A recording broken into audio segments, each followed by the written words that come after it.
چلیے جی شروع کرتے ہیں اپنا سبق.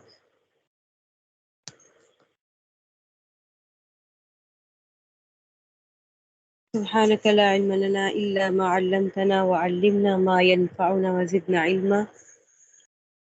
رب اشرح لي صدري ويسر لي أمري واحلل عقدة من لساني يفقهوا قولي. ہمارا سبق چل رہا تھا سورہ توبہ کا اور ہم نے اس کا ایک رکوع کر لیا تھا. آج ہم اس کا اگلی آیت نمبر 7 سے شروع کرتے ہیں. ٹھیک ہے. اور اس کا میں نے آپ کو سارا پس منظر بتا دیا تھا کہ یہاں پر صلح حدیبیہ سے لے کر فتح مکہ تک اور اس کے بعد جو انہوں نے عہد توڑا، اس کے بعد اللہ تعالیٰ نے سورہ توبہ میں اب یہ احکامات ذکر کر دیے کہ بھئی اب ان کے ساتھ کوئی معاہدہ نہیں اور ان کے جو معاہدے ہیں وہ ختم ہو چکے ہیں. اب ان کو مہلت جو دی جا رہی ہے وہ 4 مہینے کی ہے کہ 4 مہینے کے اندر اندر تک وہ جزیرہ عرب کو چھوڑ کر یہاں سے چلے جائیں. ٹھیک ہو گیا. تو اب آگے کیا ذکر ہو رہا ہے اس کو شروع کرتے ہیں. بسم اللہ الرحمن الرحیم. كيف يكون للمشركين عهد عند الله وعند رسوله إلا الذين عاهدتم عند المسجد الحرام فما استقاموا لكم فاستقيموا لهم إن الله يحب المتقين. ان مشرکین سے اللہ اور اس کے رسول کے ساتھ کوئی معاہدہ کیسے باقی رہ سکتا ہے؟ البتہ جن لوگوں سے تم نے مسجد الحرام کے قریب معاہدہ کیا ہے جب تک وہ تمہارے ساتھ سیدھے رہے تم بھی ان کے ساتھ سیدھے رہو. بے شک اللہ متقی لوگوں کو پسند فرماتا ہے. اب یہاں پر جو ذکر ہو رہا ہے میں یہ بتا دوں، یہاں سے 7ویں 8ویں اور 9ویں 10ویں 4 آیتیں ہیں کہ اس میں اللہ تعالیٰ نے جو اعلان برات کیا تھا اس کی حکمت کا بیان کر دیا ہے کہ جو اعلان برات، جو برات من اللہ و رسولہ جو ذکر کیا گیا پہلی آیت، اس کی حکمت کیا تھی وہ یہاں سے بیان کی جا رہی ہے. ٹھیک ہے. اس آیت میں کیا بتایا گیا ہے کہ جو عہد شکنی کرنے والے مشرکین تھے تو ان کی جو خصلت تھی اور وہ مسلمانوں سے جو بغض و عناد رکھتے تھے اس کا ذکر کیا جا رہا ہے. ٹھیک ہے. اللہ فرماتے ہیں ان سے کیسے جو ہے وہ معاہدہ باقی رہ سکتا ہے. ان سے تو آپ وفا کی، ان کی وہ کوئی عہد کی وفا کرے، ان سے تو امید ہی نہیں کی جا سکتی. جو ان سے معاہدہ کیا تھا ان کو تو انہوں نے توڑ دیا. پھر فرمایا ہے کہ بجز ان چند لوگوں کے الا الذین عاہدتم عند المسجد الحرام، بجز ان چند لوگوں کے جن سے مسجد الحرام کے پاس تمہارا معاہدہ ہو چکا ہے. یعنی ان مشرکین کا کوئی عہد اللہ اور اس کے رسول کے نزدیک قابل رعایت کیسے ہو سکتا ہے؟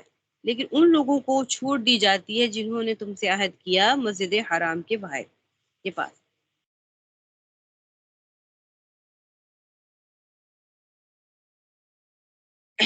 جب تک وہ تمہارے ساتھ سیدھے رہے تم بھی ان کے ساتھ سیدھے رہے. یہ اللہ تعالیٰ فرما رہے ہیں کہ جب وہ حد سے تجاوز نہ کریں تو تم بھی یعنی انتقام نہ لو، انتقام نہیں لو، تم بھی بس ان کے ساتھ معاملے میں انصاف کو برتو.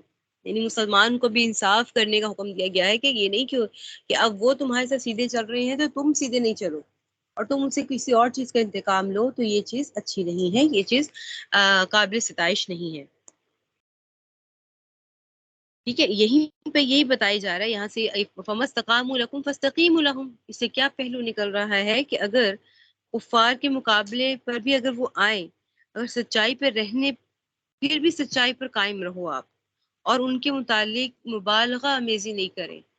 جتنا حق ہے اس حق کو لو اور ان کے ساتھ نا انصافی نہ کرو. یعنی ان کے ساتھ بھی نا انصافی، کفار ہے نا، اللہ تعالیٰ کے ساتھ شرک کیا، اور اللہ کے نزدیک دنیا میں سب سے بڑا ظلم جو ہے وہ کیا ہے؟ شرک ہے. تو اب دیکھیں اللہ اس کے باوجود بھی کہتے ہیں کہ ان کے ساتھ انصاف کرو، ان کے جو ہے ان کے ساتھ مبالغہ نہ کرو کسی بھی پہلو میں. تو اللہ نے اِلَّا الَّذِينَ عَاهَدتُّمْ عِندَ الْمَسْجِدِ الْحَرَامِ فرما کے ان لوگوں کو استثناء کر دیا جنہوں نے عہد شکنی نہیں کی، جنہوں نے عہد نہیں توڑا تھا، ان کو اللہ تعالیٰ نے فرمایا کہ ان کو مہلت دو. اگر وہ اپنے عہد پر قائم رہے تو ان کو قائم رہنے دو. ٹھیک ہے. تو یہ نہ سمجھو کہ کچھ لوگوں نے ہمارے ساتھ خیانت کر دی ہے تو اس خیانت کا بدلہ ہم ان سے بھی لے لیں اور ان کو بھی ہم سزا دیں. تو اس وجہ سے ان کا عہد نہ توڑو جو ابھی تک اپنے عہد پر برقرار ہیں. ٹھیک ہو گیا. آگے کیا ذکر کر رہے ہیں؟ کیف ان یظہروا علیکم لا یرقبوا فیکم الا ولا ذمۃ يرضونكم بأفواههم وتابى قلوبهم وأكثرهم فاسقون۔ لیکن دوسرے مشرکین کے ساتھ کیسے معاہدہ برقرار رہ سکتا ہے جبکہ ان کا حال یہ ہے کہ اگر کبھی تم پر غالب آ جائیں تو تمہارے مقابلے میں نہ کسی رشتہ داری کا خیال کریں اور نہ کسی معاہدے کا۔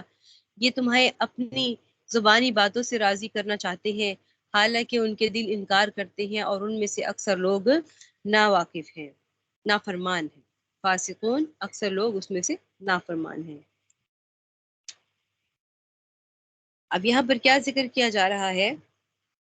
اب ان کا کہا جا رہا ہے کہ کسی قوم کی عداوت تم کو اس چیز پر آمادہ نہ کر دے کہ تم انصاف کو نہ چھوڑ بیٹھو۔ تو یہاں پر یہی بات ہو رہی ہے کہ بھئی آپ نے جو معاہدہ برقرار جنہوں نے کیا ہے، اگر ان کو موقع ملے آپ پر غالب آنے کا تو وہ آپ کی رشتہ داری کا بھی اور کسی معاہدے کا خیال نہیں کریں گے۔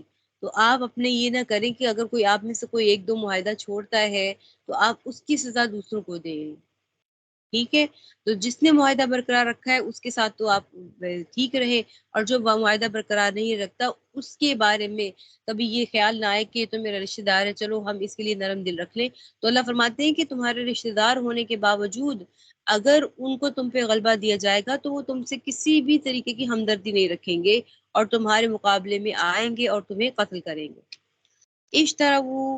اشتروا بآیات اللہ ثمنا قلیلا فصدوا عن سبیلہ انہم ساء ما كانوا یعملون۔ انہوں نے اللہ کی آیتوں کے بدلے دنیا کی تھوڑی سی قیمت لے لینا پسند کر لیا ہے اور اس کے نتیجے میں لوگوں کو اللہ کے راستے سے روکا ہے۔ واقعہ یہ ہے کہ ان کے کرتوت بہت برے ہیں۔ کیا مطلب؟ یعنی انہوں نے اللہ تعالیٰ کی آیات پر عمل کرنے کی بجائے کیا کیا؟ دنیا کے حقیر سے فائدے کو حاصل کرنے کی پر ترجیح دے دی۔ یہاں پر اللہ تعالیٰ کیا فرما رہے؟ جو مشرکین تھے، جو غدار مشرکین تھے، ان کی اللہ تعالیٰ نے علت بتا دی، وجہ بتا دی، ان کا مرض اور سبب بتا دیا کہ دیکھو کہ یہ اگر غور کرتے تو اپنی اصلاح کر لیتے، اور مسلمانوں کو بھی پھر بتا دیا کہ یہ اس قدر خیانت میں مبتلا ہے کہ اس کے طور پر وہ اپنے یعنی اپنے ایمان کو بیچ دیں گے۔ دنیا کے مال و متاع کی محبت میں نے ان کو اتنا اندھا کر رکھا ہے کہ تھوڑے سے پیسوں کے بدلے میں وہ اللہ کی آیات کو بھی بیچ دیں گے، اللہ کی آیات کو بھی اور اپنے ایمان کو بھی بیچ ڈالتے ہیں۔ یہ وہی ہے جنوں کے دل کے اندر ایمان ابھی داخل نہیں ہوا، یعنی کفار ہیں وہ اللہ کے دین کو اور اللہ کی آیات کو وہ بیچ دیں گے ان کے دنیا کے مال کے بدلے میں۔ ٹھیک ہے، اور پھر اس آیت میں یہ بتا دیں یہ رستہ کس کا ہے۔ یہاں پہ یہ بھی بات ہے کہ سورہ بقرہ میں ہم پڑھیں گے کہ یہ اشتراء بآیات اللہ ثمنا قلیلا، یہ یہودی علماء کے بارے میں بھی علامت بیان کی گئی ہے کہ وہ بھی یہی کرتے تھے کہ بھئی اللہ تعالیٰ کی آیات جیسے تورات میں جو احکامات نازل ہوئے ان کو وہ بیچ دیتے تھے۔ کس طرح بیچ دیتے تھے؟ کہ مرضی کا فتویٰ دے دینا، انسان کی مرضی کا فتویٰ دے دینا، کتاب میں کچھ اور ہے لیکن آپ کے سامنے بہت ہی کیا کہتے ہیں بڑا بندہ آیا سامنے، ٹھیک ہے، اس کی بڑا رتبہ ہے، معاشرے میں بڑا ہے اور اس کی بڑی چلتی ہے، تو اس کے سامنے اس کی مرضی کا فتویٰ دے دینا، تو یہ چیز یہ وہ کیا کرتے تھے۔ تو آپ نے واقعہ سنا ہوگا کہ فاطمہ نامی ایک مشرکہ عورت نے چوری کی، تو پیارے نبی صلی اللہ علیہ وسلم نے کیا کیا کہ فرمایا کہ اس کو بھی اس کے ہاتھ کاٹ دیے جائیں، اس کا ہاتھ کاٹ دیا جائے چوری کرنے کی، اور فرمایا کہ اگر اس کی جگہ میری بیٹی اپنی فاطمہ بھی ہوتی تب بھی اس کے ساتھ یہ کیا جاتا، اس کا بھی ہاتھ کاٹ دیا جاتا۔ تو یہاں پر یہ انصاف کی بات ہو رہی ہے کہ اللہ کا حکم جو بیان ہو گیا اس حکم میں سب برابر ہیں، اس حکم سے پیچھے نہیں ہٹنا۔ تو یہ یہودی علماء کی نشانی بتائی گئی ہے کہ مشرکین بھی یہی کرتے ہیں کہ دنیا کے مال و متاع کی وجہ سے تھوڑے سے پیسوں کے بدلے وہ اللہ تعالیٰ کی آیات کو بیچ دیتے ہیں۔ آگے 10ویں آیت دیکھیے، لا يرقبون في مؤمن الا ولا ذمہ واولئک هم المعتدون۔ کسی بھی مومن کے بدلے میں کسی رشتہ داری یا معاہدے کا پاس نہیں کرتے اور یہی ہیں جو حدیں توڑنے والے ہیں۔ اب یہاں پر ان لوگوں کی انتہائی کیا کہتے ہیں کج روی کا ذکر کر دیا گیا کہ یہ بالکل بھی پاسداری نہیں کرتے. یہ صرف یہی نہیں کہ ان لوگوں نے عہد کرنے والے مسلمانوں سے غداری کی، بلکہ ان کا حال یہ ہے کہ کسی مسلمان کے بارے میں نہ یہ قرابت کی رعایت رکھتے ہیں، نہ یہ کسی عہد و پیمان کی رعایت رکھتے ہیں.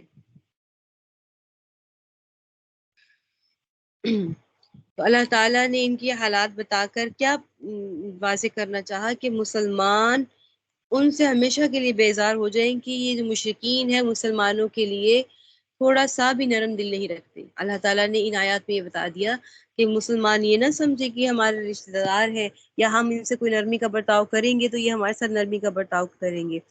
تو اللہ تعالیٰ نے کیا فرما دیا کہ ہمیشہ سے ہی مسلمانوں سے بیزار یعنی اس حد تک وہ مسلمانوں سے وہ خار کھاتے ہیں کہ وہ مسلمانوں کے مقابلے پر آئے تو مسلمانوں کو وہ نہیں چھوڑیں گے چاہے وہ رشتہ دار ہوں. اللہ نے ایک قباحت بتا کر مسلمانوں کے دلوں سے ان کی محبت کو یا ان کی رشتہ داری کے احساس کو نکالنے کا ارشاد فرمایا. تو اس لیے فرما دیا کہ کسی بھی حالت میں ان کے ساتھ برادرانہ سلوک اور تعلقات قائم رکھنے کے لیے مسلمان تیار نہ ہوں کہ وہ اس قابل ہی نہیں ہیں. فَإِن تَابُوا وَأَقَامُوا الصَّلَاةَ وَآتُوا الزَّكَاةَ فَإِخْوَانُكُمْ فِي الدِّينِ وَنُفَصِّلُ الْآيَاتِ لِقَوْمٍ يَعْلَمُونَ. لہٰذا اگر یہ توبہ کر لے اور نماز قائم کرے اور زکوٰۃ ادا کرے تو یہ تمہارے دینی بھائی بن جائیں گے، اور ہم احکام کی تفصیل ان لوگوں کے لیے بیان کر رہے ہیں جو جاننا چاہیں. یہاں پر دیکھیں یہ بات واضح ہو گئی کہ اگر کوئی شخص سچے دل سے توبہ کر لے اور اسلام لے آئے تو پھر مسلمانوں کو چاہیے کہ اس سے بھائیوں والا ہی سلوک کریں، اور جو تکلیفیں اس بندے نے اسلام لانے سے پہلے اس کو پہنچائی گئی تھی اس کو وہ بھلا دے، کیونکہ اسلام جو ہے اپنے سے پہلے تمام گناہوں کو اور تمام زیادتیوں کو مٹا دیتا ہے. اس آیت میں ایک بہت لطیف پہلو ہے، وہ دیکھیے آپ، اس میں آ رہا ہے نا فَإِن تَابُوا وَأَقَامُوا الصَّلَاةَ وَآتُوا الزَّكَاةَ.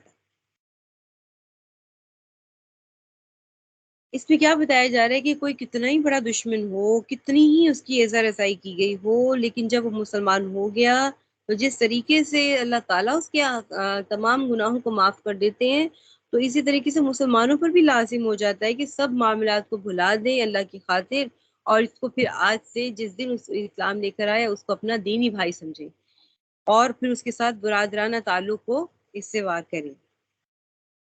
اور یہاں پر ایک اور بات ہے کہ دیکھیے اسلامی برادری میں شامل ہونے کے لیے یہاں پہ 3 شرائط بتائی گئی ہیں کہ کوئی اسلام لے آیا تو اس کی 3 شرائط ہے. کس طرح پتہ چلے گا کہ وہ مسلمان ہو گیا ہے؟ ٹھیک ہے، دلوں کے معاملات تو اللہ ہی جانتے ہیں. فَإِن تَابُوا، وہ توبہ کر لیں. پہلی شرط کیا بیان کی گئی کہ وَإِن تَابُوا، کہ وہ کفر و شرک سے توبہ کر لیں. وَأَقَامُوا الصَّلَاةَ، اور پھر وہ نماز پڑھیں. آتوا الزَّکَاةَ، اور وہ زکوٰۃ ادا کریں. اب یہ دیکھیں توبہ کرنا بھی امر مخفی ہے. آپ توبہ کر رہے ہیں، اللہ سے کر رہے ہیں، ہم ہر روز گناہوں سے توبہ کر رہے ہیں، وہ اللہ جانتے ہیں اور اللہ کا بندہ جانتا ہے جو توبہ کر رہے ہیں. لیکن اقام الصلاۃ سے کیا ہو گیا کہ وہ واضح ہو گیا کہ بھئی یہ اسلام پر عمل کر رہا ہے، دین پر عمل کر رہا ہے، وہ دیکھنے میں بھی معلوم ہو رہا ہے کہ وہ مسلمان ہے. وہ آت الزکاۃ، یہ 2 کام وہ کر رہا ہے کہ وہ زکوٰۃ بھی دے رہا ہے اور وہ نماز بھی پڑھ رہا ہے. ٹھیک ہے، تو انسان کے دل کے اندر گھسنے کے لیے ہمیں نہیں کہا گیا کہ آپ اس کے دل میں دیکھیں کہ واقعی ایمان تمہارے دل میں آیا کہ نہیں آیا. یہ حدیث شریف میں ایک واقعہ شاید آپ لوگوں نے پڑھا ہو یا سنا ہو کہ ایک صحابی کسی غزوہ میں یا کسی جنگ میں پیارے نبی صلی اللہ علیہ وسلم نے ایک صحابی کو غالباً وہ حضرت زید بن حارثہ کے بیٹے تھے، ان کے بیٹے تھے اسامہ بن زید، غالباً مجھے جہاں تک یاد آ رہا ہے رضی اللہ عنہ. اسامہ بن زید تھے، ان کو امیر بنا کر بھیجا یا ان کو جنگ میں وہ شریک تھے، ان کو بھیجا ایک لشکر کے ساتھ. تو ایک کافر ان کے آگے سے بھاگتا ہوا کہا کہ لا الہ الا اللہ، اونچی آواز سے پڑھنے لگ گیا، لیکن انہوں نے پھر بھی اس کو مار دیا. تو پھر جب یہ پیارے نبی صلی اللہ علیہ وسلم کے پاس یہ بات آئی تو آپ صلی اللہ علیہ وسلم نے فرمایا کیف فعل مع کلمۃ لا الہ الا اللہ، یعنی اتنا افسوس کیا کہ جب کلمہ لا الہ الا اللہ اس نے پڑھ لیا تو تم نے اس کو کیسے کلمہ لا الہ الا اللہ پڑھنے والے کو تم نے قتل کر دیا، کہ تم نے کیا کیا کلمہ کے ساتھ. 3 دفعہ یا 3 یا 4 دفعہ یہ بات بار بار دہرائی افسوس سے. کہ پھر انہوں نے کہا کہ بھئی پیارے نبی صلی اللہ علیہ وسلم وہ دل سے ایمان نہیں لایا تھا. تو انہوں نے آپ صلی اللہ علیہ وسلم فرمایا کہ دل کے معاملات کو تم جانتے ہو، دل کے معاملات تو اللہ تعالیٰ کی ہی ذات جانتی ہے. او کما قال نبی صلی اللہ علیہ وسلم، یعنی یہ مفہوم میں نے ذکر کیا آپ کو کہ ہمیں دلوں کے احوال تک پہنچنے کا حکم نہیں ہے، ہمیں ظاہری حکم دیا گیا ہے. اب ظاہری حکم کے لیے دیکھیں، نماز پڑھ رہا ہے تو وہ مسلمان ہے. ایک ہوتا ہے ایمان اور ایک ہوتا ہے اسلام. ایمان دل کے ارادے کا نام ہے، دل سے تصدیق کا نام ہے، اور اسلام جو ہے وہ عمل پیرا کرنا، اپنے ظاہری افعال میں دین کو دکھانا، اس کو اسلام کہتے ہیں. تو اللہ تعالیٰ نے قرآن پاک میں کئی جگہ اس کو اسلام اور ایمان کو ذکر کیا گیا ہے کہ تمہارے جیسے سورۃ الاحزاب میں ہے وقالت الاعراب آمنا، یہ عرابی لوگ کہتے ہیں، گاؤں کے دیہات کے لوگ کہتے ہیں کہ ہم ایمان لے آئے. آگے میں مفہوم ذکر کر دیتی ہوں، جہاں میں یاد نہیں آ رہی آگے آیت کیا ہے کیونکہ حافظہ تو ہوں نہیں. تو اللہ فرماتے ہیں کہ ان کے دلوں میں ایمان نہیں لایا. فقولوا اسلمنا، تم کہو کہ ہم اسلام لے آئے ہیں. ایمان تو تمہارے دلوں میں آیا نہیں ہے، ایمان تو دل کی تصدیق کا نام ہے. تو کچھ ایسے لوگ تھے منافقین جنہوں نے زبانی طور پر اپنے آپ کو ظاہر کر دیا اور دل ان کے ایمان والے نہیں تھے. اور ہمیں مسلمانوں کو حکم کیا ہے کہ ہم نے ظاہر کو دیکھنا ہے، باطن کو نہیں دیکھنا. اگر وہ نماز پڑھ رہا ہے، زکوٰۃ ادا کر رہا ہے، حج کر رہا ہے، ظاہری کا تمام افعال کر رہا ہے، تو ہم اس کو مسلمان ہی سمجھیں گے. ٹھیک ہو گیا؟ آگے دیکھیے.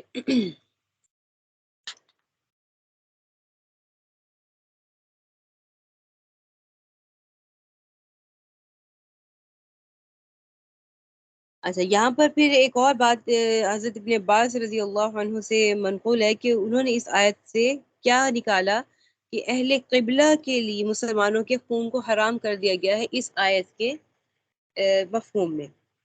یعنی اہل قبلہ جو نماز پڑھتے ہیں، ذکر کر کے جو نماز پڑھتے ہیں، زکوٰۃ کے پابند ہیں، اور اسلام کے خلاف کوئی فعل و قول و فعل ان کا ثابت نہیں ہوتا، تو وہ تمام احکام مسلمان ہی سمجھے جائیں گے، چاہے وہ دل میں ان کے صحیح ایمان آیا ہو یا نہ آیا ہو. ٹھیک ہے؟ اسی وجہ سے اسی آیت کو استدلال کرتے ہوئے میں نے اب کہا تھا نا کہ کچھ باتوں کا صحابہ کرام نے قول و فعل سے ہم اس کو لیتے ہیں، معنی لیتے ہیں. تو حضرت ابوبکر صدیق رضی اللہ عنہ نے زکوٰۃ نہ دینے والوں کے خلاف جہاد کیا تھا. اب جہاد جب کرے تو وہ مسلمان سے لڑ رہا ہے نا، زکوٰۃ نہ دی، انہوں نے زکوٰۃ کا انکار کر دیا تھا. تو حضرت صدیق اکبر رضی اللہ عنہ نے آپ صلی اللہ علیہ وسلم کے بعد زکوٰۃ سے جو انہوں نے کی وفات کے بعد یہ واقعہ پیش آیا کہ زکوٰۃ دینے سے لوگوں نے انکار کر دیا تھا، تو ان پر جہاد کرنے کے لیے اسی آیت سے استدلال کیا تھا. کیوں؟ کیونکہ یہاں سے پتہ چل رہا ہے کہ مسلمان اور غیر مسلمان ہونے میں یہ فرق واضح بتا دیا کہ ان تابو واقاموا الصلاۃ وآتوا الزکاۃ. اب زکوٰۃ نہیں دی تو اس کا مطلب ہے زکوٰۃ کا انکار کر رہے ہیں، تو پھر وہ مشرک ہی کہلائیں گے. تو اس وجہ سے یہ والی آیت سے استدلال کر کے پھر تمام صحابہ مطمئن ہو گئے، حضرت ابوبکر صدیق کے ساتھ ہو گئے ان کے خلاف جہاد کرنے کے لیے. پھر کیا بتایا کہ وَنُفَصِّلُ الْآيَاتِ لِقَوْمٍ يَعْلَمُونَ، یعنی ان احکامات کی پابندی کی تاکید کرنے کے لیے اللہ نے فرمایا کہ ان احکامات کی پابندی کرو. یہ ان لوگوں کے لیے بتاتے ہیں، ہم ان سمجھدار لوگوں کے لیے بتاتے ہیں جو ان احکام کو خوب تفصیل سے بیان کرتے. ٹھیک ہے، سمجھیں گے جو.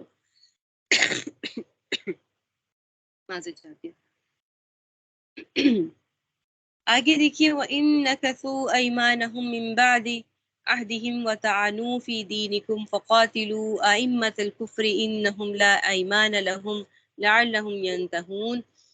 اور اگر ان لوگوں نے اپنا عہد دے دینے کے بعد اپنی قسمیں توڑ ڈالی ہوں اور تمہارے دین کو تانے دیے ہوں، تو ایسے کفر کے سربراہوں سے اس نیت سے جنگ کرو کہ وہ باز آ جائیں، کیونکہ یہ ایسے لوگ ہیں کہ ان کی قسموں کی کوئی حقیقت نہیں ہے.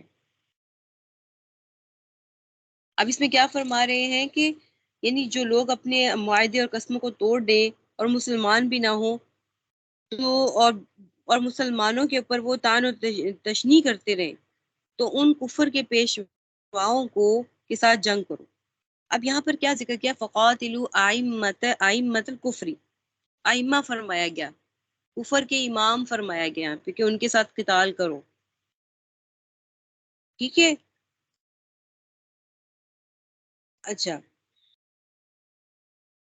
اب آئمہ فرمایا یعنی آئمہ کیا؟ امام کی جو جمع ہے. تو یہ فرمایا اس کے معنی کیا ہوں گے کہ یہ اپنی عہد شکنی کرنے کی وجہ سے اور اس میں حد سے زیادہ بڑھنے کی وجہ سے یہ کفر کے امام بن بیٹھے ہیں. یعنی کفر کے امام ہیں. اب جب کفر کے امام اور سے قائد ہے تو پھر اسی چیز کے مستحق ہے کہ ان کے ساتھ جنگ کی جائے. اور پھر ان سے جو جنگ کرنے کا اور قتال کرنے کا جو حکم ہے اس کی علت بھی بتا دی کہ یہ اپنے آپ کو کفر کا امام بناتے، اپنے آپ کو قائد بناتے، انکار میں اس حد تک آگے پہنچ گئے ہیں. ایک معنی یہ بیان کیا گیا ہے. اور جبکہ بعد مفسرین نے ائمۃ الکفر کا یہ معنی بتایا گیا ہے کہ جو قریش مکہ کے جو بڑے بڑے سردار ہیں، جو لوگوں کو مسلمانوں کے خلاف تکلیف پہنچانے پر ابھارتے اور جنگی تیاریوں میں لگا دیتے اور کہ ان کے ساتھ جنگ کرتے رہیں، تو ان کے لیے کہا کہ ان اہل مکہ کے جو سردار ہیں، اہل مکہ کے جو سردار ہیں وہ اصل لوگ ہیں، یعنی بڑے وہ لوگ ہیں جن کا ہاتھ پیچھے ہے ان کافروں کے. وہ ان سے لڑائی کرواتے ہیں، وہ ان سے مسلمانوں کے خلاف جنگ کرواتے ہیں. تو ان کے ساتھ ان کو قتال کر، جب ان کو قتل کر دیا، ان کے ساتھ قتال ہوا، تو پھر جو کافر ہیں، جو ان کی کیا کہتے ہیں رعایا میں سے ہیں یا پھر ان کی دوسرے کافر جو سردار نہیں ہیں عام، تو پھر وہ ان کو بہکانے والا کوئی نہیں ہوگا، ان کے اوپر پیسہ لگانے والا کوئی نہیں ہوگا، جس کی وجہ سے وہ پھر شاید کہ وہ ایمان لے آئے یا پھر وہ مسلمانوں کو کم از کم تکلیف نہ پہنچائے. بھی اس وجہ سے یہ خطرہ ہو سکتا تھا کہ وہ ائمۃ الکفر یعنی جو بڑے بڑے سردار ہیں وہ مسلمانوں کے خلاف نہ اٹھیں. تو اس لیے فرمایا کہ ان کے معاملے میں کوئی بھی رعایت نہ کی جائے. اس لیے فرمایا کہ ان کے ساتھ جنگ کرو.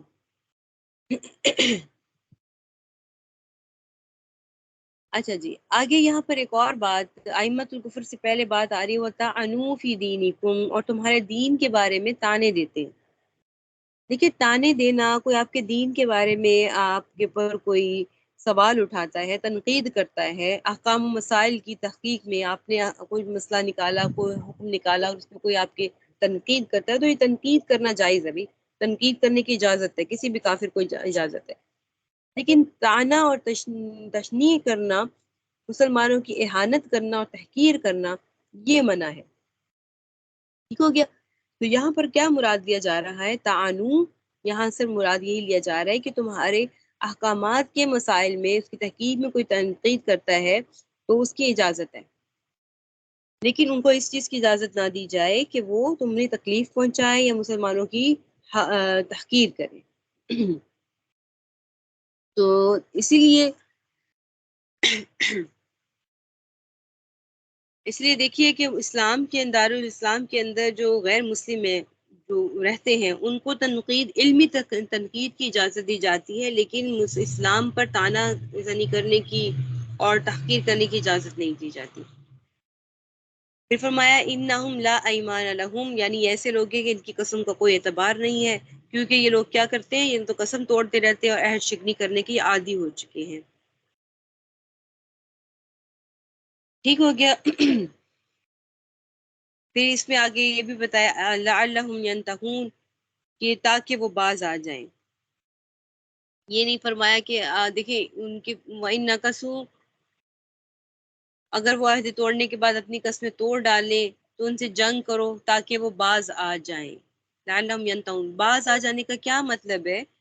کہ بھئی آپ ان کو جب لڑو گے، جنگ و جہاد کرو گے، تو اس کا مطلب یہ نہیں ہوگا کہ عام دنیا کے لوگوں کو ستا رہے ہو، آپ ان کو دشمنوں کو ستا رہے ہو اور جوش انتقام ان کے اندر دلا رہے ہو، بلکہ مطلب کیا ہونا چاہیے کہ لعلہم ینتہون، کہ وہ رک جائیں، وہ سمجھ جائیں اور وہ غلط اپنی جو روش ہے، جو غلط رستہ کر رہے ہیں، اس سے وہ باز آ جائیں. مقصد یہی ہے ان کے ساتھ جنگ کرنے کا کہ وہ باز آ جائیں، وہ سمجھے کہ ہم غلط کر رہے ہیں، ہم خون ریزی بہا رہے ہیں اور جو عام لوگوں کو اس کا نقصان پہنچ رہا ہے، اس سے وہ باز آ جائیں. آگے کیا فرمایا؟ الا تقاتلون قوما نكثوا ايمانهم وهموا باخراج الرسول وهم بدؤوكم اول مره اتخشونهم فالله احق ان تخشوه ان كنتم مؤمنین. یہاں پر اللہ تعالیٰ نے کیا فرمایا؟ کیا تم ان لوگوں سے جنگ نہیں کرو گے جنہوں نے اپنی قسموں کو توڑا اور رسول کو وطن سے نکالنے کا ارادہ کیا، اور وہی ہے جنہوں نے تمہارے خلاف چھیڑ چھاڑ کرنے میں پہل کی؟ کیا تم ان سے ڈرتے ہو؟ اگر ایسا ہے تو اللہ اس بات کا زیادہ حق رکھتا ہے کہ تم اس سے ڈرو اگر تم مومن ہو. اب یہاں پر اللہ تعالیٰ نے مسلمانوں کو جنگ و جدال کی جو ہے وہ قتال کی ترغیب دی ہے کہ اللہ فرما رہے ہیں کہ تم ایسی قوم کے ساتھ جنگ کیوں نہیں کر رہے جنہوں نے رسول اللہ صلی اللہ علیہ وسلم کو مدینے سے نکالنے کا منصوبہ بنایا تھا، اور کیا کہا تھا کہ بھئی لَيُخْرِجَنَّ الْأَعَزُّ مِنْهَا الْأَذَلَّ، یعنی ہم ایسا ضرور ہوگا کہ عزت و قوت والے کمزور اور بزدل کو ہم ذلیل کو مدینے سے نکال دیں گے. اللہ فرماتے ہیں تم لوگ ان کے ساتھ قتال کیوں نہیں کرتے، ان سے کیوں ڈرتے ہو؟ ان سے کون مراد ہے؟ یہود، مکہ کے ارد گرد رہنے والے، مدینہ کے میں رہنے والے یہود کو مراد ہے. ان کے نزدیک عزت والے وہی لوگ ہوں گے جو ادھر رہیں گے، اور جو یہاں سے نکل جائیں گے وہ ذلیل و خوار ہیں. تو اللہ تعالیٰ نے اس کے جواب میں کیا فرما دیا کہ ان کا قول انہی کو ہی پورا کر کے دکھا دیا کہ رسول صلی اللہ علیہ وسلم اور صحابہ کرام رضوان اللہ اجمعین کو اللہ تعالیٰ نے مدینے میں رکھا اور ان کو مدینے سے نکال دیا. تمام یہود کے قبائل وہاں سے نکل گئے، اور اللہ تعالیٰ نے اسی طریقے سے عزت دی مسلمانوں کو، اور کمزور اور ذلیل پھر کون ہوئے؟ یہود ہوئے. پھر ان سے دوسری وجہ کیا بتائی جنگ کرنے کی؟ وَهَمُّوا بِإِخْرَاجِ الرُّسُولَ، یہاں سے ایک بات تو ہو گئی کہ انہوں نے رسول کو نکالنے کی منصوبہ بنایا تھا. وَهُمْ بَدَؤُوكُمْ أَوَّلَ مَرَّةٍ، یعنی جنگ و جدل کی پہل بھی انہوں نے ہی کی تھی. ٹھیک ہے، اب یعنی انہوں نے مسلمانوں پہ حملہ کیا تھا، لڑائی کی جو ابتدا تھی کی ہی انہوں نے تھی، لیکن مسلمانوں نے ظاہر اب کوئی ہتھیار اٹھا رہا ہے آپ کو مارنے کے لیے، تو ہم بھی عام انسان ہیں، ہم اپنے بچاؤ کی کوشش کریں گے کہ نہیں کریں گے؟ ظاہر ہے کریں گے.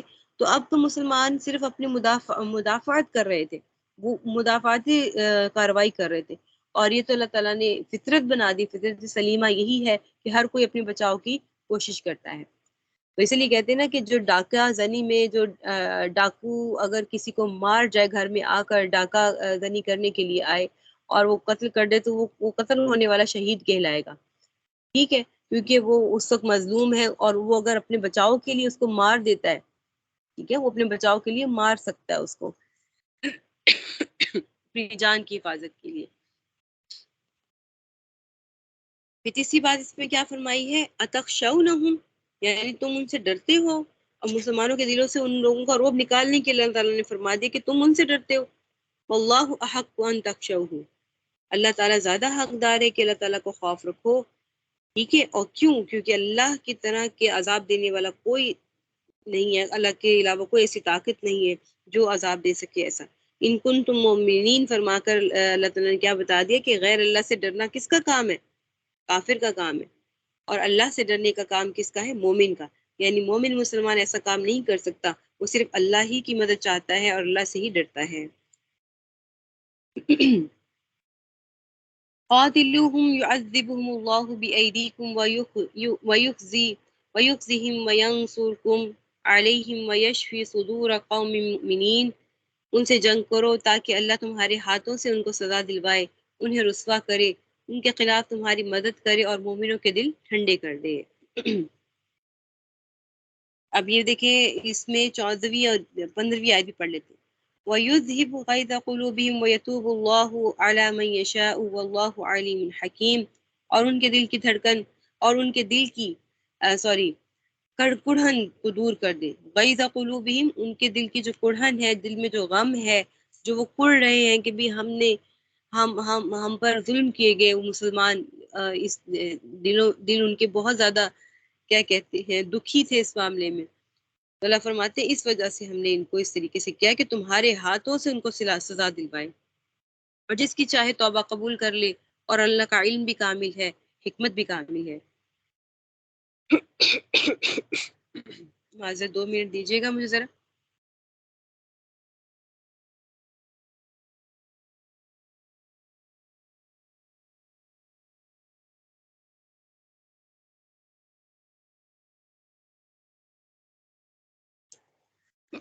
جی، یہاں پر اللہ تعالیٰ 14ویں اور 15ویں آیت میں اللہ تعالیٰ کیا فرما رہے ہیں کہ مسلمانوں کو پھر جنگ کی ترغیب دے رہے ہیں کہ ایک دوسرے عنوان سے اللہ تعالیٰ جو ہے وہ بتا رہے ہیں کہ اول کیا ہے کہ اگر تم ان سے جنگ کے لیے تیار ہو گئے تو اللہ تعالیٰ کی مدد تمہارے شامل حال،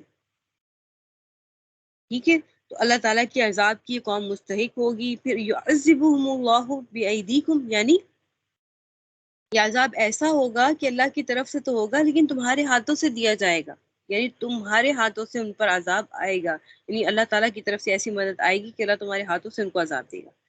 دوسرا پھر اس میں کیا بتایا گیا کہ اس جنگ کے نتیجے میں اللہ تعالیٰ مسلمانوں کے جو دلوں میں جو رنج اور غم تھا اس کو دور فرما دیں گے، اس سے کیونکہ مسلمانوں کو کافروں سے مسلسل دکھ ہی پہنچتا آ رہا تھا، تکالیف پہنچ رہی، تو اللہ تعالیٰ فرما رہے کہ تمہارے ہاتھوں سے ہی ان کو غم پہنچے گا، تکلیف پہنچے گی اور تمہارے دلوں کو سکون ملے گا۔ اور تیسرا یہ کہ ان کی غداری، کافروں کی غداری اور جو عہد شکنی انہوں نے کی تھی اس سے مسلمانوں کے دلوں میں غم و غصہ تھا، اس غم و غیظ قلوبہم، اللہ فرمائے جو تمہارے دلوں میں غصہ تھا، کڑھن تھی کہ انہوں نے عہد شکنی کی، تو تمہارے ہی ہاتھوں سے عذاب دے کے اللہ تعالیٰ اس غیظ کو، اس غصے کو اللہ تعالیٰ دور فرمائیں گے۔ ٹھیک ہو گیا؟ آگے دیکھیے کیا ہے، آیت نمبر 16، ام حسبتم ان تتركوا ولما يعلم الله الذين جاهدوا منكم ولم يتخذوا من دون الله ولا رسوله ولا المؤمنين وليجة والله خبير بما تعملون، بھلا کہ تم نے سمجھ رکھا ہے کہ تمہیں یوں ہی چھوڑ دیا جائے گا، حالانکہ ابھی اللہ نے یہ تو دیکھا ہی نہیں کہ تم میں سے کون لوگ جہاد کرتے ہیں، اور اللہ اور اس کے رسول اور مومنوں کے سوا کسی اور کو خصوصی رازدار نہیں بناتے، اور جو کچھ تم کرتے ہو اللہ اس سے پوری طرح باخبر ہے۔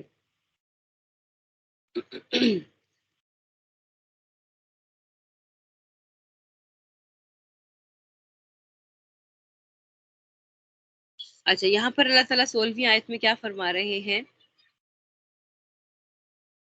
کہ تم یہ سمجھتے ہو، ام حسبتم ان تترکو، کہ تم لوگ بس یہ سمجھتے ہو کہ تم کلمہ پڑھو گے، کلمہ زبان سے ادا کر لو گے اور اسلام کا دعویٰ کر کے تم آزاد چھوڑ دیے جاؤ گے؟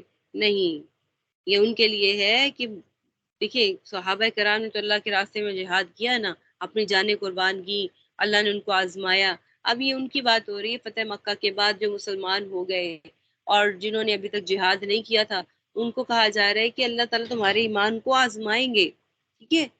اللہ جان لیں گے تمہارا کہ تمہارے پاس ایمان ہے، صحیح سچا ایمان ہے تمہارے پاس، تو جب تک اللہ تعالیٰ ظاہری طور پر بھی سچے اور پکے مسلمانوں کو نہ دیکھ لیں جو تم میں سے جہاد کرنے والے ہیں، تو اللہ تعالیٰ اور جب تک یہ جان نہ لے تب تک تم اچھے مومن نہیں ہو سکتے، تو تم یہ گمان نہ کرو کہ تم لوگ سچے مومن ہو جب تک کہ اللہ تعالیٰ تم لوگ کو آزما نہ لے۔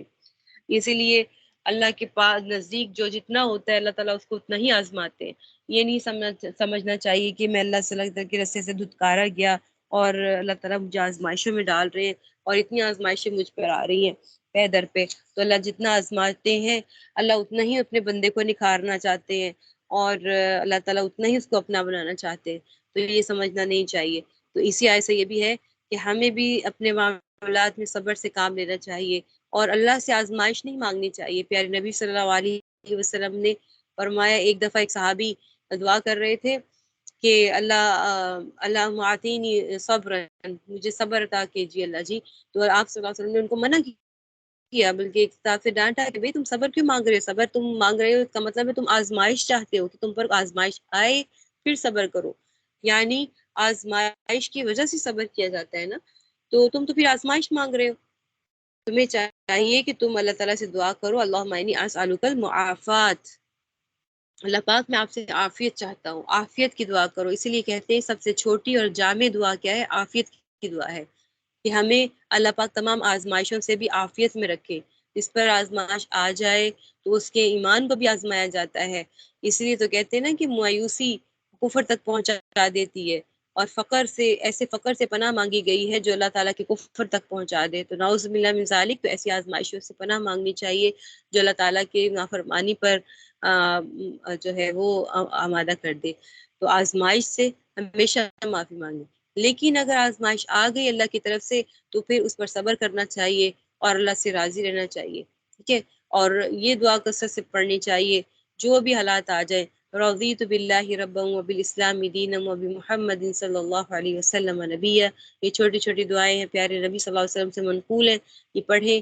جو بھی آزمائش آئے اس میں اپنے آپ کو اللہ کے آگے پیش کریں. اللہ پاک میں اس قابل تو نہیں کہ آپ نے مجھے آزمائے، لیکن آپ نے میرے پہ آزمائش ڈالی ہے تو میں اللہ پاک آپ سے راضی ہوں، آپ ہی مجھے اس چیز سے نکالیں گے. ٹھیک ہو گیا؟ تو اللہ جانتے ہیں اپنے بندے کو، اور اللہ اسی کو اللہ تعالیٰ اس کی وہ بوجھ نہیں ڈالتے، ہے نا قرآن پاک میں ذکر کہ اللہ تعالیٰ کسی نفس کے اوپر اس کی طاقت سے زیادہ بوجھ نہیں ڈالتے. تو اللہ اپنے بندوں کو آزماتے ہیں، اور اللہ یہ بات نہیں ہوتی کہ جو اتنا بڑا گنہگار ہوگا اللہ نے اسی کو آزما دیا، دھتکار دیا، اللہ نے اس کو رزق اس سے چھین لیا، اس سے یہ چیز چھین لی. اللہ اس بندے کو نکھارنا چاہتے، اس کو مزید اپنا بنانا چاہتے ہیں. تو اللہ تعالیٰ ہمیں بھی اپنا بنائے، اور اللہ تعالیٰ اپنے راستے پر چلنے والا بنائے، اور اللہ تعالیٰ ہمیں عافیت والی زندگی عطا فرمائے. ٹھیک ہے؟ اچھا، یہاں پر اور کیا بات ہو رہی ہے دیکھ لیجئے، بس یہ آخری آیت ہے ہماری. وَلَمْ يَتَّخِذُوا مِن دُونِ اللَّهِ وَلَا رَسُولِهِ وَلَا الْمُؤْمِنِينَ وَلِيجَةً، یعنی اللہ تعالیٰ آزمائیں گے ان کو جب تک کہ وہ جہاد نہ کر لیں، اور جو اللہ اور اللہ کے رسول کے سوا کسی کو اپنا رازدار اور دوست نہیں بناتے. اللہ تعالیٰ نے ان کی صفت بتا دی. تو یہاں پر اب مخلص مسلمان کی دو علامتیں ذکر کر دی ہیں. اول یہ کہ مخلص مسلمان وہ ہے جو اللہ کے راستے میں کافر سے جہاد کرے، اور دوسرا یہ کہ وہ کسی غیر مسلم کو اپنا دوست اور رازدار نہ بنائے. ٹھیک ہے؟ پھر اللہ نے یہ بھی بتا دیا کہ جو کچھ تم کرتے ہو اللہ سے باخبر ہے. تو اللہ تعالیٰ کے سامنے کوئی بھی ہیلہ اور بہانہ اور تعویل نہیں چل سکتی. اللہ تعالیٰ سب چیزوں سے واقف ہے. اچھا، آگے کسی غیر مسلم کو ہمراز دوست بنانا اس میں ذکر کیا گیا ولیجہ. ولیجہ کا مطلب کیا ہے کہ اپنا دخیل، بھیدی، اپنا رازدان کسی بھی کافر کو نہ بنائے. اسی طریقے کا ایک اور لفظ بطانتن استعمال کیا گیا ایک اور آیت میں، کہ یا ایھا الذین آمنوا لا تتخذوا بطانة من دونکم لا یألونکم خبالا. یا ایمان والو، اپنے مسلمانوں کے سوا کسی کو ہمراز اور بھیدی دوست نہ بناؤ، وہ تمہیں دھوکہ دے کر برباد کرنے میں کوئی کسر نہ اٹھا رکھیں گے. بطانتاً وہ کپڑا ہوتا ہے جو جسم کے ساتھ اندر جسم میں لگا ہوا ہوتا ہے. دیکھیے باہر کا کپڑا تو اور ہے نا، کہ اندر جو جسم کے ساتھ کپڑا لگا ہوا ہے اس کو بطانہ کہتے ہیں. تو اب ایسا رازدار بنا لینا، اپنے ہر راز کو بتانا، تو اللہ تعالیٰ فرماتے اس چیز سے بچا جائے، ان کو اپنا بھیدی اور رازدار نہ بنایا جائے. ٹھیک ہو گیا؟ چلے جی، اپنا سبق یہ ہمارے 2 رکوع آج مکمل ہو گئے. کل ہم نے پہلا رکوع کیا تھا، آج دوسرا رکوع. ٹھیک ہے؟ یہاں تک اس کو کر لیجئے. کوئی سوال ہے تو پوچھ لیں، نہیں ہے تو پھر آپ کلاس کو ہم پھر ختم کرتے ہیں. جی، کوئی سوال ہے آپ کا؟ جی نہیں، ابھی اس وقت تو نہیں ہے. جی، کوئی سوال نہیں ہے؟ نہیں. جی ٹھیک ہے. ایک میں آپ سے یہ پوچھنا تھا جی جی کہ اس میں زیادہ تر باتیں جو ہوتی ہیں وہ دل کی نیت سے متعلق ہوتی ہیں. جب جی آپ یہ پڑھ تو وہ جج کرنا بڑا مشکل ہے. وہ انلیس آپ کسی کے ساتھ ٹائم سپینڈ کرو پھر آپ کسی حد تک معلوم کرتے ہو کردار کے متعلق. لیکن جو ہمارا امیج ہوتا ہے یا کسی کے متعلق ایک ہمارے دل میں گمان ہوتا ہے، وہ تو بنتے بنتے بنتا ہے نا. یعنی ہو سکتا ہے بگڑا ہوا بعد میں بن جائے، یا یعنی اس میں پھر ایسی فیلنگ آتی ہے کہ پتہ نہیں شاید ہم دل میں کینہ رکھتے ہیں، حالانکہ ہم ابھی تھوڑا ٹائم دے رہے ہوتے ہیں کہ دیکھو مائٹ بھی ایسا نہ ہو. تو وہ کئی دفعہ نا اپنے اوپر جیسے شک ہونے لگتا ہے کہ میں اچھا نہیں سوچ رہی. یعنی تو یہ کیسے؟ دیکھیے، کسی کے بارے میں ہمارے دل میں جو گمان آ رہا ہے نا، پہلی تو بات یہی بات ہے نا آپ کی، کسی کے بارے میں آ رہا ہے کہ وہ ہمارے ساتھ کس طریقے سے جی ہے. یہی سوال ہے ہاں آپ کا؟ جی، ہاں، گمان پہلی آتا ہے تو مگر بات کے ساتھ ہی اس میں بہتری یا بدتری مطلب جو بھی آنی ہوتی ہے وقت کے ساتھ جی پتہ چلتا. وقت کے ساتھ پتہ چلتا ہے. تو وہی بات ہے نا، ہمیں تو ظاہری معاملات کو دیکھنا ہے، اور یہ ہے کہ کسی سے بدگمان نہیں اپنے آپ کو رکھنا. سب سے خوبصورت دل یہ بتا دیا گیا ہے کہ کسی مسلمان کے بارے میں، کسی بھی شخص کے بارے میں اس کا دل صاف ہو. سب سے بڑی خوبصورتی ایک مسلمان کے دل کے اندر یہ ہے کہ وہ کسی سے بھی اس کا دل وہ غم زدہ نہ ہو، یا کسی کی بدگمانی دل میں نہ ہو، کینہ نہ دل میں ہو. اگر آپ یہ اپنے اندر بات کو رکھیں گے ان شاء اللہ تعالیٰ سامنے کا کوئی بھی بندہ ہوگا نا، آپ اس کے شر سے بچے رہیں گے. جب آپ خود مخلص ہو کے دل سے صاف ہو کے اس سے مل رہے ہیں، یقین جانیں. ٹھیک ہے، تو اس کا عمل اچھا اللہ ہی بہتر جانتے ہیں. اور آپ کے ذمہ بس یہ ہے کہ آپ اپنے دل کو اس سے پاک رکھیں، بدگمانی سے پاک رکھیں. ٹھیک ہے، جی، ان ہم کثیر یہ بدگمانی سے پوائنٹ بچے. سورۃ الحجرات میں بھی ذکر ہے نا کہ بہت سے گمان سے بچے. اکثر گمان جو ہے وہ گناہ ہوتے ہیں، تو یہ اسی میں بھی آ جاتا ہے. جی لیکن پھر ججمنٹ آف کریکٹر تو نہیں نہ ہو پائے گی. مطلب ہم کہ جی آپ کسی کے متعلق آپ سمجھ جاتے ہو کہ یہ کس طبیعت کا آدمی ہے، ججمنٹ آف آپ کے کریکٹر ساتھ کی ہم مکلف بھی تجزیہ نہیں. ہوا ہے یا دیکھیں نہیں ہوا. جناب، ہم ججمنٹ آف کریکٹر کے ہم مکلف بھی نہیں ہیں. ہم ہیں ہی نہیں مکلف، تو جب جس کام کے تو ہم کیوں کہہ سکیں گے بھی ہم اس طرح. تو ہم کٹہرے میں ہر ایک کو کھڑا کر لیں گے، یہ ایسا ہے، یہ ایسا ہے، یہ ایسا. تو ہم اس کے مکلف اللہ نے ہمیں بنایا ہی نہیں ہے. ہمیں بس ظاہر کے اوپر رکھا ہے کہ تم ظاہر کو دیکھ کے چلو. جو تم سے ظاہر میں اچھا ہے تمہارا حکم بھی اس پہ ظاہر پہ آئے گا. وہ اندر کی نہ رکھتے، اندر کا معاملہ وہ اللہ کے ساتھ ہے. وہ تو اللہ ہی اس کو پھر دیں گے. ولیجہ یا بتانا ہم ہر ایک کو تو نہیں بنا سکتے. اس میں نہیں بہت جی جی بالکل. جیسے رویہ جو ہے، ٹھیک ہے، ہم نے نہیں کینہ رکھا، ہم نے جج نہیں کیا اس کے کریکٹر کو، ہماری کوئی رائے ہوں تو ہوتی ہے کسی لیول پہ تو آئے نا. مطلب پھر ہم کس طرح سے ولیجہ، یا ہم ہر ایک کو اپنی سیکرٹ شیئر تو نہیں کر سکتے. ہمیں پتہ ہے بالکل. کون کو راز کی طرح رکھے گا، کون ہمارے ساتھ. ہوں ہوپسو میں اپنا پوائنٹ آپ کو بتا سک رہی ہوں کہ نہیں. ہاں دیکھیے، ایک ہوتی ہے آزمائش. ایک کسی کو آزما لیا، ٹھیک ہے، کسی کے ساتھ اتنا زیادہ ٹائم سپینڈ کر لیا کہ اس کے کریکٹر سے پتا چل گیا کہ بھئی یہ بندہ دھوکہ دینے والا نہیں ہے. ٹھیک ہے، اور جی، کچھ کو آزما لیا. ٹھیک ہے، اسی کو میں کہہ رہی ہوں، یہی ایک ججمنٹ آف کریکٹر ہوتی ہے جس کو ہم ہاں سمجھتے ہیں کہ وہ ہمارے ساتھ اور کسی کے ساتھ نہیں. یعنی ہماری اپنی زندگی کے ہیرو تو ہم ہی ہیں نا. مطلب ہم نے تو اپنے ہی مسئلے حل کرنے ہیں، اپنی جی قبر جی ٹھنڈی کرنی ہے. بے تو شک. اس میں پھر بندہ اس طرح سوچتا ہے نا کہ بھئی اس کے متعلق میری رائے یہ ہے. میں کسی اور پہ اپنی رائے مسلط نہیں کر رہی، لیکن میری رائے یا میرے ساتھ جو اس کا رویہ رہا ہے اس کی بیس پہ ایک آپ ایک فیصلہ کر لیتے ہو کہ یار یہ ولیجہ نہیں ہے. بہرحال ایک اچھا ہاں ریلیشن ہو سکتا ہے، بس ٹھیک ہے. آپ نے اپنی طرف سے سنسیئرٹی دکھائی، اور اگر آپ کو دھوکہ مل گیا، نعوذ باللہ، اگر فرض کریے ہو گیا، تو پھر کیا ہوگا؟ اس کا گناہ آپ کو تو نہیں ہوگا. آپ نے تو سنسیئر ہو کے چل رہے ہیں اس بندے کے ساتھ، اور ولیجہ چاہی نہیں بنایا اس کو اپنا رازدار نہیں بنایا، لیکن کوشش کی کہ اس کو رازدار بنا لوں گی مستقبل میں، لیکن وہ اس تک نوبت نہیں آئی، اور آپ پہ اللہ تعالیٰ نے اس کی کچھ چیزوں کو ظاہر کر دیا. تو اس سے اللہ تعالیٰ نے آپ کو بچانا ہے نا. پھر وہ بچانے کے معنی میں آ جائے گا. تو اسی لیے ولیجہ بھی دیکھ کر بنایا جائے گا. وہ ایک بڑی خوبصورت دعا ہے. اللہ تعالیٰ سے یہ دعا کرنی چاہیے کہ میں آپ کو شاید میں بھیج دوں گی کہ وہ آپ صلی اللہ علیہ وسلم نے دعا مانگی ہے، عند اللہ ولیجہ. شاید آپ لوگ میں سے کسی کو آتی ہو تو بتا دیجئے کہ اللہ مجھے اپنا ولیجہ بنا لیجئے. بڑی پیاری دعا ہے کہ آپ صلی اللہ علیہ وسلم نے یہ دعا مانگی ہے کہ اللہ مجھے آپ اپنا ولیجہ بنا لیجئے. ٹھیک ہے، وہ میں انشاءاللہ آپ لوگ کو بھیجتی ہوں. ہمیں اللہ سے دعا کرنی چاہیے، اور اللہ تعالیٰ سے ہی اپنے اللہ کو ہی دوست بنائے. اللہ تعالیٰ سے ہی ہم اپنی جو ہے وہ سب سے بڑی دوست بنانے والی بات یہ ہے کہ ہم استخارہ جب اللہ سے کرتے ہیں نا، وہ سب سے بڑا رازدار اللہ تعالیٰ کی ذات ہے. ٹھیک ہو گیا؟ ہر کام میں اللہم اغفر لی واغفر لی، ہر معاملے میں اٹھتے بیٹھتے کچھ بھی کام کر رہے اللہم اغفر لی واغفر لی، تو اللہ سے بڑا جو بھی اللہ بندہ ہمارے لیے فکس کر دیں گے وہ ہمارا سب سے بڑا رازدار. اللہ کی جب ذات بن گئی تو اللہ نے اس کے دل میں ہمارے لیے خیر خواہی ڈال دی. ٹھیک ہو گیا؟ چلیں جی. ہاں جی چلیں، جزاک اللہ خیر. چلیے، اور کوئی سوال تو نہیں ہے؟ جی چلیں جی، ٹھیک ہو گیا. سبحانک اللہم و بحمدک، نشہد ان لا الہ الا انت، نستغفرک و نتوب الیک. السلام علیکم ورحمۃ اللہ وبرکاتہ.